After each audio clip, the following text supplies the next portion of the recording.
तो दोस्तों नमस्कार, क्या हाल है। स्वागत है आपका खबर एचपी में। तो आइए नजर डालते हैं हिमाचल की तमाम मुख्य बड़ी खबरों पर। अगर इससे पहले आप वीडियो को लाइक नहीं किए हैं तो लाइक कर दीजिए और चैनल में नए हैं तो चैनल को सब्सक्राइब कर लीजिए।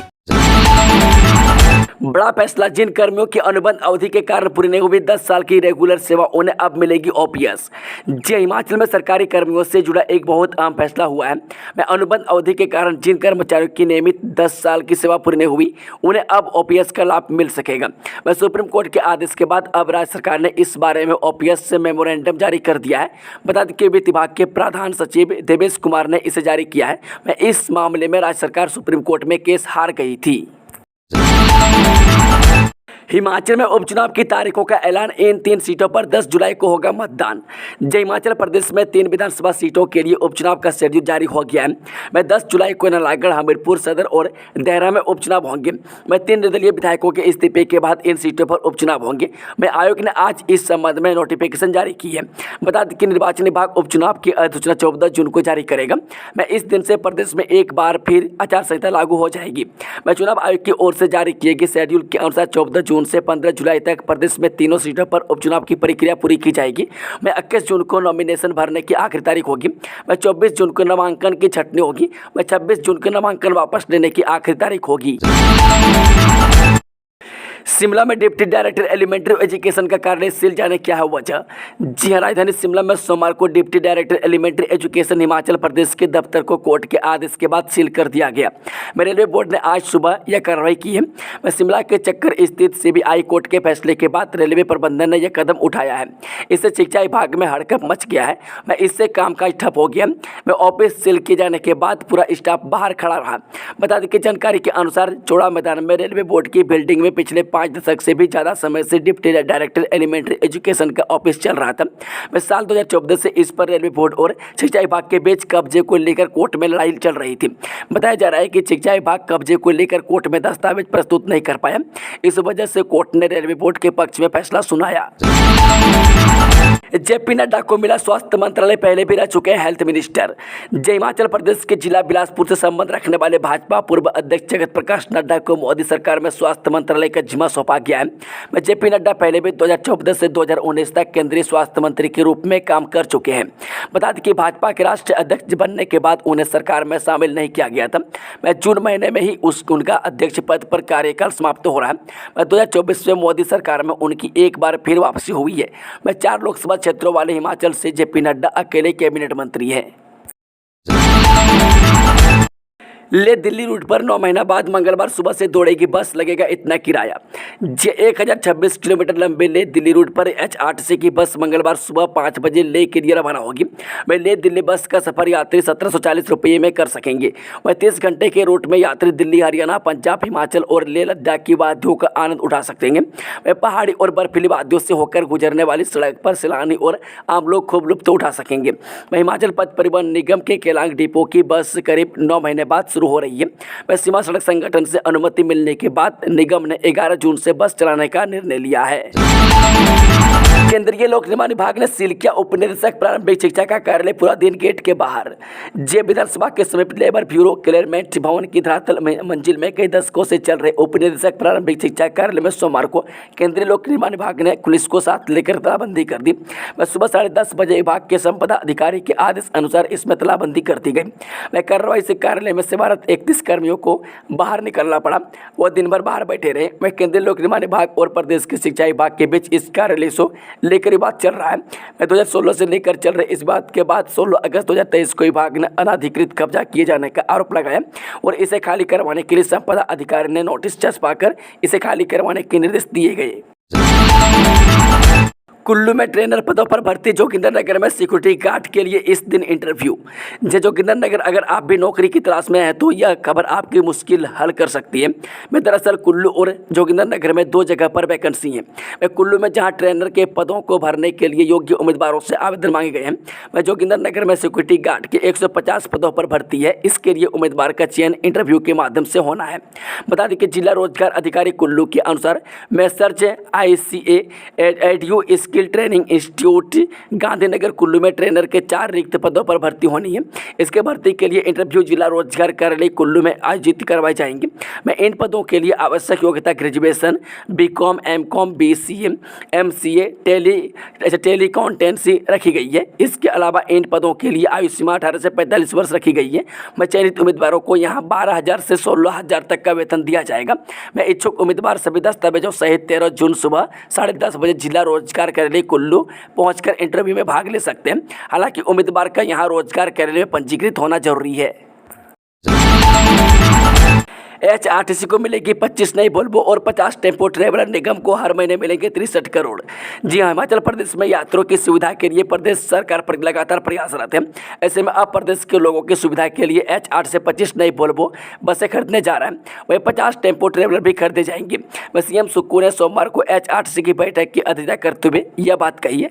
वहीं डिप्टी सीएम ने भी बैठक में भाग लिया। वहीं डिप्टी सीएम ने कहा कि इलेक्ट्रिक बसों के मिलने से पर्यावरण को संतुलित बनाए रखने में भी मदद मिलेगी। सीपीएस की नियुक्तियों के कानूनी दर्जे पर अगली सुनवाई 13 जून को। जे हिमाचल प्रदेश हाईकोर्ट में मुख्य संसदीय सचिव की नियुक्तियों को चुनौती देने वाली पीपल फॉर रिस्पॉन्सिबल गवर्नेंस संस्था की याचिका पर अब 13 जून को सुनवाई होगी। अदालत ने पहले ही 2 याचिकाओं पर अपना फैसला सुरक्षित रख लिया था। इस मामले की सुनवाई न्यायाधीश विवेक सिंह ठाकुर और न्यायाधीश विपिन चंद्र नेगी की खंडपीठ कर रही है। बता दें कि अदालत में पीपल फॉर रिस्पॉन्सिबल गवर्नेंस संस्था की ओर से वर्ष 2016 में याचिका दायर की गई थी। कांग्रेस पार्टी से बागी विशाल शर्मा यूथ कांग्रेस से निष्कासित। जब विधानसभा क्षेत्र बड़सर में कांग्रेस पार्टी के बागी विशाल शर्मा को यूथ कांग्रेस से निष्कासित कर दिया गया। उन्होंने कांग्रेस पार्टी से बागी होकर आजाद प्रत्याशी के रूप में चुनाव लड़ा है। हिमाचल में लोक मित्र केंद्रों में हिम केयर कार्ड बनाने की प्रक्रिया शुरू। हिमाचल प्रदेश में हिम केयर कार्ड बनाने की प्रक्रिया शुरू हो गई है। में लोकसभा चुनाव और विधानसभा उपचुनाव के चलते प्रदेश में प्रक्रिया बंद थी। बता दें कि आचार संहिता हटने के बाद स्वास्थ्य कार्ड बनाने के लिए पोर्टल को खोल दिया गया। वह स्वास्थ्य विभाग में यह दावा किया है कि बीते 2 महीनों से कार्ड नहीं बन रहे थे। वहीं हिमाचल में एक और उपचुनाव की घोषणा होने के बाद अब सोलन, हमीरपुर और कांगड़ा जिले में कार्ड बनाने पर रोक रहेगी। वह प्रदेश में हिम केयर योजना में 8.5 लाख परिवार पंजीकृत हैं। वह पहले वर्ष में एक बार ही 31 मार्च तक नवीनीकरण किया जा सकता था। मैं अब कभी भी कार्ड बनवाने के साथ उसका नवीनीकरण करवाया जा सकता है। विक्रमादित्य सिंह बोले, मंडी के विकास के लिए कंगना रनौत के साथ चलेंगे। जिन लोकसभा चुनाव में कांग्रेस प्रत्याशी रहे विक्रमादित्य सिंह ने हार के बाद पहली बार मंडी का दौरा किया। इस दौरान उन्होंने अधिकारियों से विकास कार्यों को लेकर चर्चा की। वह पत्रकार वार्ता में लोकसभा चुनाव में कंगना के विजयी होने पर उन्हें बधाई दी। मैं कहा कि बतौर सांसद कंगना को उनका और प्रदेश सरकार का विकास कार्यों के लिए पूर्ण सहयोग मिलेगा। मैं चुनाव खत्म हो गया है, मैं मंडी के विकास के मामले उठाने के लिए मंडी की सांसद कंगना रनौत के साथ चलना होगा तो वह सकारात्मक सोच के साथ चलेंगे। मैं कंगना से निवेदन रहेगा कि आने वाले समय में विकास के लिए जिन जिन मुद्दों को वह उठाएंगी वह भी इन्हें केंद्र सरकार के समक्ष प्राथमिकता से रखें। मैं दलगत राजनीति से ऊपर उठकर काम करेंगी। उनके परिवार ने यहाँ से कई चुनाव लड़े, वह जीत के साथ हार का भी सामना करना पड़ा, लेकिन कभी उन्होंने जनता का साथ नहीं छोड़ा। मैं समय बताएगा कि कंगना कितना समय मंडी का देती है और विकास में कितना योगदान रहता है। लोकसभा चुनाव और विधानसभा उपचुनाव के बाद अब प्रशासनिक फेरबदल की तैयारी। हिमाचल प्रदेश में लोकसभा चुनाव और विधानसभा उपचुनाव समाप्त होने के बाद अब प्रदेश सरकार प्रशासनिक फेरबदल करने की तैयारी में है। मैं कार्मिक विभाग की ओर से लिस्ट तैयार की जा रही है। मैं सरकार के विश्वस्त अधिकारियों को अहम ओहदों पर तैनाती दी जाएगी। मैं कई IAS, HPS और HAS अधिकारियों को बदला जाना है। मैं सरकार में इसको लेकर कसरत शुरू हो गई है। मैं पुलिस अधीक्षक के अलावा SDM और DSP स्तर के अधिकारियों को भी बदला जाना है। मैं प्रदेश में 4 लोकसभा सीटों पर भाजपा जीती है। मैं विधानसभा उपचुनाव में 6 में से 4 सीटें कांग्रेस और जबकि 2 भाजपा ने जीती है।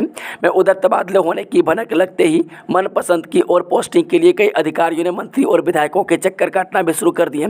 यह अफसर अलग अलग माध्यमों से मुख्यमंत्री से भी संपर्क साधने की जुगत बढ़ाने में जुटे हैं। मैं मुख्यमंत्री कार्यालय को अंतिम फैसला लेना है। नहीं बना राशन कार्ड तो नो टेंशन, इस तरीके को अपनाकर फटाफट कर दे आवेदन। यदि आपका राशन कार्ड नहीं बना तब समझो यह खबर आपके लिए है। मैं कुल्लू नियंत्रक खाद्य नागरिक आपूर्ति एवं उपभोक्ता मामले में कुल्लू शिवराम ने बताया कि प्रवासी श्रमिकों से राशन कार्ड बनवाने के कार्य शुरू हो गया है। इसके लिए आवेदन के साथ ही श्रमिक कार्ड की 6 प्रति, आधार कार्ड की 6 प्रति और यदि कोई पारिवारिक सदस्य हो तो उनका ब्यौरा इत्यादि की जानकारी देनी होगी। अगर कुल्लू मनाली जा रहे हैं तो सावधान, होटल और सड़कें पैक, 22 किलोमीटर तक लगा लंबा जाम। जिम्मेदारों पर तपिश बढ़ते पर्यटकों ने पहाड़ों की तरफ रुख शुरू कर दिया है। यही कारण है कि रविवार को मंडी से लेकर रोहतांग तक भीषण जाम रहा। वहीं कुछ जगह पर होटलों में ऑक्यूपेंसी भी 80% के करीब रही। वहीं आलम यह रहा कि पर्यटकों की भीड़ के आगे कुल्लू मनाली सहित लाहौल घाटी के पर्यटन स्थल छोटे पड़ गए हैं। आचार संहिता के चलते लटक गए नियमितीकरण ऑर्डर। जी हां, नियमितीकरण का इंतजार करते 3 माह बीत गए, मगर प्रदेश में सैकड़ों टीजीटी शिक्षकों को नियमितीकरण नहीं हो सका। मैं जो नियमितीकरण सूची मार्च में जारी होनी थी उसको आचार संहिता के चलते विभाग आगे सरकता गया। मैं अब आचार संहिता हटने पर भी ये लिस्ट जारी नहीं हुई है और नई आचार संहिता 10 जुलाई तक लग गई। ऐसे में शिक्षकों को बहुत नुकसान हो रहा है। मैं लोकसभा आचार संहिता हटने के बाद अब तक नियमितीकरण आदेश जारी हो जाने चाहिए थे, ये क्योंकि इसके लिए वांछित दस्तावेज विभाग मार्च में ले चुका है। ऐसे में यह नियमितीकरण आदेश तत्काल जारी होने चाहिए ताकि नई लोकसभा आचार संहिता इसमें बाधा नहीं बने। मैं राजकीय टीजीटी क्लास संघ ने प्रदेश मुख्य सचिव, शिक्षा सचिव और मुख्यमंत्री को भेजी है। मैं राजकीय टीजीटी क्लास संघ के प्रदेश अध्यक्ष सुरेश कौशल ने टीजीटी शिक्षकों की लंबित नियमितीकरण सूची निकालने के लिए आग्रह पत्र भेजा है। मैं संघ ने बताया कि प्रदेश में टीजीटी से प्रवक्ता प्रमोशन लिस्ट में 1 साल विलंब करने से शिक्षक नाराज है और अब फिर से आचार संहिता लगने से नई भर्तियों और नियुक्तियां लटक जाने से शिक्षक वर्ग को फिर से निराशा हाथ लगी है। एचआरटीसी को आगामी सप्ताह मिलेंगे 357 नए कंडक्टर, विभिन्न डिपों में होगी तैनाती। जी, एचआरटीसी को आगामी सप्ताह 357 नए कंडक्टर मिलेंगे। मैं आचार संहिता हटने के बाद निगम प्रबंधन कंडक्टर भर्ती परीक्षा में चयनित उम्मीदवारों को नियुक्ति देने की तैयारी में जुट गया है। मैं जल्द ही कैटेगरी वाइज लिस्ट तैयार कर कंडक्टरों को प्रदेश के विभिन्न डिपों में तैनाती दी जाएगी। मैं निगम में कंडक्टर के 360 पदों पर बीते वर्ष दिसंबर में परीक्षा हुई थी। इस परीक्षा के लिए 43,075 उम्मीदवारों ने आवेदन किया था, मैं जिनमें से 35,176 ने परीक्षा दी थी। इसके बाद दस्तावेजों की वेरिफिकेशन के बाद बीते मार्च माह में अंतिम परिणाम घोषित किया गया था, जिसमें 357 ने परीक्षा पास की थी। लेकिन मार्च माह में आचार संहिता लगने के बाद उम्मीदवारों को नियुक्ति नहीं मिल पाई थी। वहीं अब निगम प्रबंधन इन चयनित उम्मीदवारों को नियुक्ति देगा। मैं उम्मीदवार पिछले 3 माह से नियुक्ति का इंतजार कर रहे थे। मैं इस बारे में हिमाचल पथ परिवहन निगम के प्रबंधक रोहन चंद ठाकुर ने कहा कि आचार संहिता के चलते नई कंडक्टरों को नियुक्ति नहीं दे पाई थी। मैं आगामी 1 सप्ताह में सभी औपचारिकताएं पूरी कर चयनित उम्मीदवारों को नियुक्ति दे दी जाएगी। वहीं किस परिचालकों को किस डिपो में भेजा जाएगा इसकी जानकारी भी दी जाएगी। 6 माह से पदोन्नति का इंतजार कर रहे बिजली बोर्ड के 120 कर्मचारियों को आचार संहिता हटते ही मिली पदोन्नति। जो बिजली बोर्ड में पदोन्नति का इंतजार कर रहे विभिन्न वर्गों के अधिकारियों व कर्मचारियों का इंतजार अब खत्म हो गया है। मैं आचार संहिता हटते ही बिजली बोर्ड के 120 कर्मचारियों को पदोन्नति मिली है। मैं प्रबंधन ने प्रमोशन की रुकी हुई फाइलों पर साइन करने के बाद प्रमोशन ऑर्डर जारी कर दिए। मैं प्रमोशन के बाद कर्मचारियों को प्रदेश के विभिन्न स्थानों पर तैनाती भी दी गई है। मैं बोर्ड अधिकारियों के अनुसार जिन कर्मचारियों के पदोन्नति ऑर्डर जारी नहीं हुए हैं उनके भी ऑर्डर आगामी 1 से 2 दिन में हो जाएंगे। मैं प्रदेश में SSA से JE सब स्टेशन वर्ग में करीब 35 कर्मचारी सहित अन्य वर्ग में कुल 150 कर्मचारी की पदोन्नति रुकी हुई थी। इसमें foreman, power house, foreman line सहित अन्य वर्ग शामिल थे। ऐसे में अब कर्मचारियों का इंतजार खत्म हो गया है, जिससे कर्मचारियों ने राहत ली है। गोल्ड लोन ब्रांच में बंदूक की नोक पर लूट का प्रयास, कर्मियों व ग्राहक से मारपीट, सायरन बजते ही भागे लुटेरे। जो लुटेरों के हौसले बुलंद हो चुके हैं और इसी के चलते ऊना शहर में हमीरपुर रोड पर स्थित एक गोल्ड लोन ब्रांच में लुटेरों ने बंदूक की नोक पर लूटपाट करने का प्रयास किया है। मैं सुबह लगभग 9 बजे हुई इस वारदात के बाद हड़कंप मच गया। मैं पुलिस अधीक्षक राकेश सिंह ने भी मौका पर पहुंचकर स्थिति का जायजा लिया और पुलिस टीम को आवश्यक दिशा निर्देश दिए। मैं जानकारी के अनुसार बता दें कि ऊना शहर के हमीरपुर रोड पर स्थित एक गोल्ड लोन ब्रांच में सुबह सवेरे हथियार से लैस लुटेरों ने लूटपाट का प्रयास किया। मैं बाइक पर सवार होकर 4 युवक गोल्ड लोन ब्रांच को लूटने पहुंचे, लेकिन ब्रांच में लगे सायरन बजने के बाद लुटेरे ब्रांच कर्मियों व महिला ग्राहक से मारपीट करने के बाद सभी के मोबाइल फोन लेकर फरार हो गए। मैं ब्रांच का कर्मचारी हरप्रीत सिंह ने बताया कि सोमवार सुबह ब्रांच कर्मी जब ब्रांच को खोलने लगे तो ब्रांच के बाहर पहले से खड़े 2 युवक कर्मियों के पास आए और गोल्ड लोन के बारे में पूछा। मैं ब्रांच कर्मियों ने जैसे ही ब्रांच का गेट खोला तो उसी समय यह दोनों लोग ब्रांच के अंदर घुस आए और बंदूक की नोक पर ब्रांच कर्मियों सहित एक महिला ग्राहक से मारपीट कर दिया। इसके बाद इनके 2 और साथी ब्रांच में घुसे और वो भी लूट का प्रयास करने लगे, लेकिन गेट खुलने के बाद बायोमेट्रिक में कोड 9 लग पाने के कारण ब्रांच में लगा सायरन बज उठा और सभी आरोपी ब्रांच कर्मियों के साथ मारपीट कर उनके मोबाइल फोन लेकर मौका पर ही फरार हो गए। अनुराग ठाकुर भी केंद्र सरकार में मंत्री बनते तो बोले सीएम सुखविंदर सिंह सुक्खू। जहां रविवार को राष्ट्रपति भवन में प्रधानमंत्री नरेंद्र मोदी समेत 72 मंत्रियों ने शपथ ली। इनमें 30 कैबिनेट मंत्री, 5 राज्य मंत्री, स्वतंत्र प्रभार और 36 राज्य मंत्री शामिल हैं। प्रधानमंत्री मोदी ने अपने 19 पुराने मंत्रियों को नई कैबिनेट में शामिल किया है। मोदी सरकार 3.0 में युवा सांसद अनुराग ठाकुर को फिलहाल जगह नहीं मिली है। 3 सीटों पर उपचुनाव की घोषणा के बाद सीएम सुखविंदर सुक्खू बोले, निर्दलीयों ने बेची अपनी विधायकी। जी हां, चुनाव आयोग ने देश के 7 राज्यों की 13 विधानसभा क्षेत्र में उपचुनाव की घोषणा कर दी है। हिमाचल प्रदेश के 3 विधानसभा क्षेत्र में भी उपचुनाव होने हैं। हिमाचल प्रदेश में देहरा, हमीरपुर और नालागढ़ विधानसभा क्षेत्र में उपचुनाव होंगे।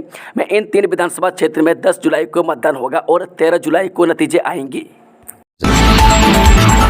इस्तीफा देने वाले नेताओं पर भरोसा जताएगी बीजेपी। हिमाचल में उपचुनाव के ऐलान के साथ सियासी हलचल बढ़ी। चुनाव आयोग ने देश के 7 राज्यों के 13 विधानसभा क्षेत्र पर उपचुनाव की घोषणा कर दी है। हिमाचल प्रदेश के 3 विधानसभा क्षेत्र में भी उपचुनाव होना है। हिमाचल प्रदेश में देहरा, हमीरपुर और नालागढ़ विधानसभा क्षेत्र में उपचुनाव होंगे। इन 3 विधानसभा क्षेत्र में 10 जुलाई को मतदान होगा और 13 जुलाई को नतीजे आएंगे। देहरा से होशियार ठाकुर, हमीरपुर से आशीष शर्मा और नालागढ़ से कृष्णलाल ठाकुर ने बतौर विधायक की इस्तीफा दिया है। ये तीनों ही निर्दलीय विधायक के तौर पर चुनाव जीतकर विधानसभा पहुंचे थे। 22 मार्च को तीनों ने इस्तीफा दिया था और 3 जून को यहां हिमाचल प्रदेश विधानसभा के अध्यक्ष कुलदीप सिंह पठानिया ने 3 निर्दलीय विधायकों के इस देवीय स्वीकार किए थे। तीनों विधानसभा क्षेत्र में 14 जून से 15 जुलाई तक चुनाव आचार संहिता लागू रहेगी। हिमाचल में 1 सप्ताह तक मौसम साफ, कई भागों में 3 दिन हीट वेव चलने का अलर्ट। हिमाचल प्रदेश में 1 सप्ताह तक मौसम साफ रहने के आसार हैं। ऐसे में धूप खिलने से मैदानी व कम ऊंचाई वाले क्षेत्र में गर्मी का प्रकोप जारी रहने की संभावना है। मौसम विज्ञान केंद्र शिमला के अनुसार राज्य में 16 जून तक मौसम साफ रहने का अनुमान है। 12 से 14 जून तक मैदानी व कम ऊंचाई वाले क्षेत्रों में हीट वेव चलने का येलो अलर्ट जारी किया गया। वहीं राजधानी शिमला व आसपास के भागों में सोमवार दिन में हल्के बादलों के साथ धूप खिली रही। नोतोड़ भूमि के आवंटन के लिए सरकार ने राज्यपाल से किया आग्रह। हिमाचल प्रदेश सरकार ने जनजातीय क्षेत्रों के लोगों को नोतोड़ भूमि उपलब्ध करवाने के लिए एक बार फिर राज्यपाल से हिमाचल में लागू वन संरक्षण अधिनियम से छूट देने का आग्रह किया है। जनजातीय विकास मंत्री जगत सिंह नेगी ने बताया कि पूर्व कांग्रेस सरकार ने अपने कार्यकाल में नोतोड़ अधिनियम को लागू करने का फैसला किया था, जो कि 2018 तक लागू रहा। जनजातीय विकास मंत्री जगत सिंह नेगी ने बताया कि साल 2017 में जब भाजपा सरकार सत्ता में आई, उस समय 2018 में मात्र एक ही केस नोतोड़ का मंजूर किया गया। हिमाचल प्रदेश नोतोड़ भूमि नियम 1968 में 20 बीघा से कम भूमि वाले पात्र लाभार्थियों को 20 बीघा सरकारी भूमि प्रदान करने का प्रावधान किया गया है। इसके तहत जनजातीय लोगों को लाभान्वित किया गया है। दोस्तों, खबरों का सिलसिला समाप्त होता है। अगर जानकारी पसंद आई तो वीडियो को लाइक, शेयर, चैनल को सब्सक्राइब जरूर कर लें और कमेंट बॉक्स में कमेंट करके बताएं कि आप न्यूज़ को किस जिला पंचायत से देख रहे हैं। Thank you, all the best. जय हिंद, जय हिमाचल। समझौते के अनुसार दिल्ली को पानी देंगे, चुकाना होगा मोल। मुख्यमंत्री सुखविंदर सिंह ने कहा कि दिल्ली को हिमाचल प्रदेश समझौते के अनुसार पानी देगा। उन्होंने कहा कि पानी हिमाचल की संपदा है तथा उसके लिए क्यूसेक लीटर के हिसाब से पैसा लगेंगे। उन्होंने कहा कि प्रदेश को आत्मनिर्भर बनाना वर्तमान सरकार का उद्देश्य है तथा हम उस दिशा में आगे बढ़ रहे हैं। उन्होंने कहा कि हरियाणा हो या दिल्ली, सभी देशवासी एक हैं, लेकिन जो प्रदेश का हक है उससे समझौता नहीं किया जाएगा। सुखविंदर सिंह सुक्खू यहाँ पत्रकारों से अनौपचारिक बातचीत कर रहे थे। उन्होंने कहा कि वर्तमान सरकार प्रदेश के आर्थिकी को पटरी पर लाने के लिए प्रयासरत है।